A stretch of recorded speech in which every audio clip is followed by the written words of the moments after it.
The honourable member for Calgary-Shepherd. Thank you, Madam Speaker. So I'm rising to follow up on an immigration question I had asked the Minister just a few weeks ago. And I want to quote directly from the immigration levels plan that was tabled. It's from page 8. Canada is in the midst of a housing crisis highlighted by the insufficient supply of rental units and family homes. In this context, any population growth, which generally necessitates a corresponding increase in housing supply, puts additional strain on the overall supply and affordability of housing.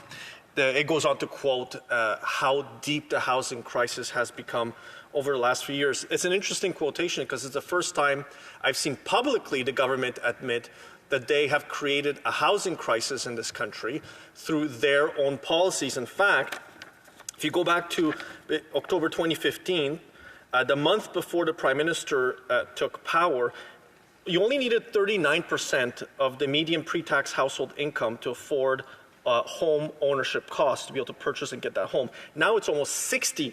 CMHC reported, and it shows that housing starts continue to decline, and the 6-month trend reveals a 1.9% decrease from 246,972 units in August to 243,759 units in September. Now, housing starts are down 15% year to year. Why did I talk about housing, Madam Speaker, when I'm talking about immigration? Because 2 years ago, in a briefing note prepared by IRCC officials to the Minister of Immigration, they warned him that repeat record highs of immigration levels in previous target plans would lead to a housing crunch. It would lead to a housing crisis. So my simple question to the Parliamentary Secretary is, why did the Immigration Minister ignore those warning of officials in 2022, and why did it take him 2 full years before he acted to reduce immigration levels from their record highs? The Honourable Parliamentary Secretary to the Minister of Immigration, Refugees and Citizenship. Madam Speaker, I thank the Honourable Member for his question because it gives me an opportunity to talk about how our immigration plan is adapting to the needs of our economy and communities.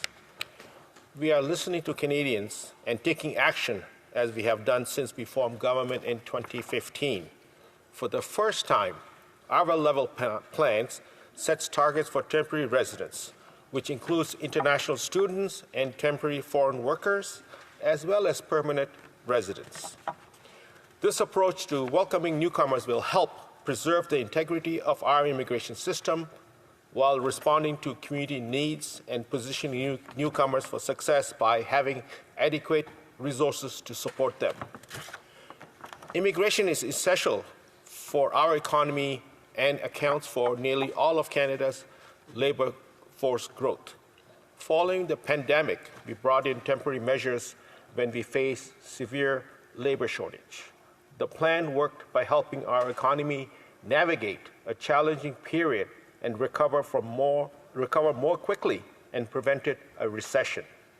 Our level plans reaffirms our commitment to reducing temporary residence volume to 5% of Canada's population by the end of 2026.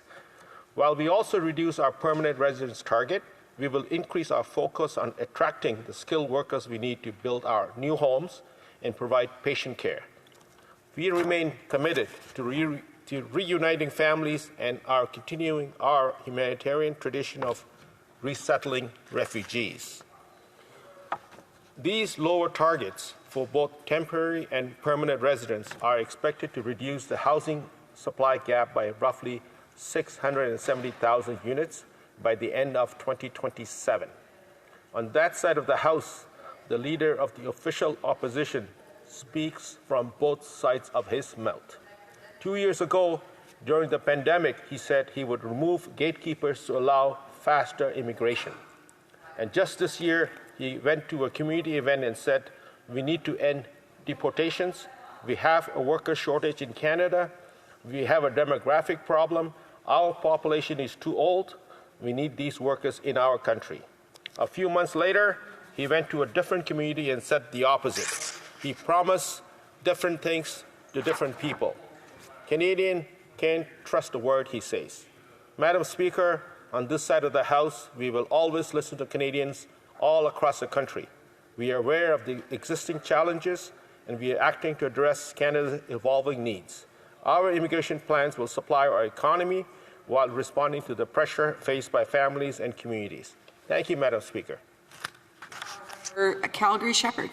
Thank you, Madam Speaker. So the Liberal government has destroyed Canada's immigration system. And I want to draw the Parliamentary Secretary's attention to the Institute for Canadian Citizenship, which just completed a survey of 20,000 newcomers and immigrants. It found that 1 in 4 newcomers are planning to leave Canada, that the likeliest of those newcomers to leave are the economic class immigrants. And the top reason for leaving, Madam Speaker, is housing. They can't find housing in this country, so they're going to leave. The top 3 urban centers they're going to be leaving from: Toronto, Brampton, and Vancouver. So, to the Parliamentary Secretary, now that Canadians and newcomers are suffering from this Liberal-made housing crisis, what is the government's plan going to be now? Can we expect even further desperate, chaotic flip-flops from their side? The Honourable Parliamentary Secretary. Thank you, Madam Speaker. I want to thank the honourable member for raising this issue, though I do take issue with his tone. We are addressing the challenges facing Canadians through our latest immigration levels plan. For the first time, it sets targets for temporary residents as well as permanent residents. The reality is that the leader of the official opposition has no plan for the future of Canada, and his made-up mad formula on immigration just isn't adding up. The only plan he has is to cut, cut, cut, and cut. While the Conservative Party focuses on slogan, we will remain focused on building a stronger, more sustainable immigration system that works for everyone. We are supporting newcomers' immigration and giving them a fair shot in Canada. Thank you, Madam Speaker.